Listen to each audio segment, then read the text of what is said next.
欢迎收看活菜谱。今天以汤圆为食材，和大家分享一道网红小吃，真的超级好吃，绝对不是黑暗料理。首先，我们准备点辅料，洗净的酸菜稍微来一点，切碎。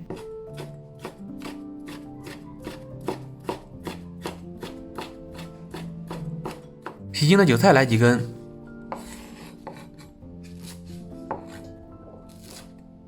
起锅，锅热后倒油，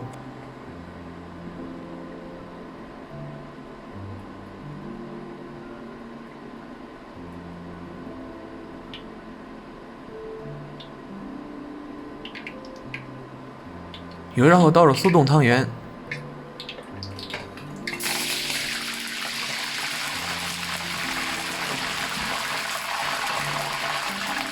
时不时的翻动。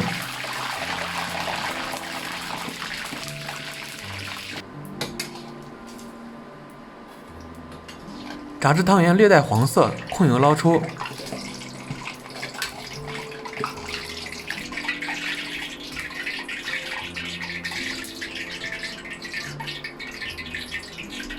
将油倒出，锅中留少许底油，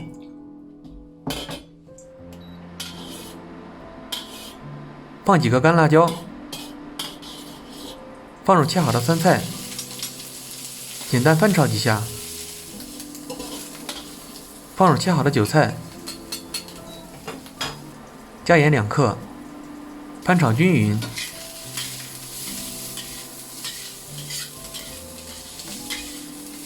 倒入炸好的汤圆，稍微翻炒几下，即可出锅装盘。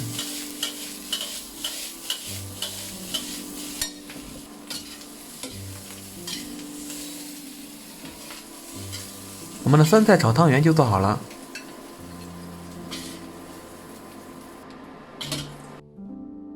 用来招待客人特有面子。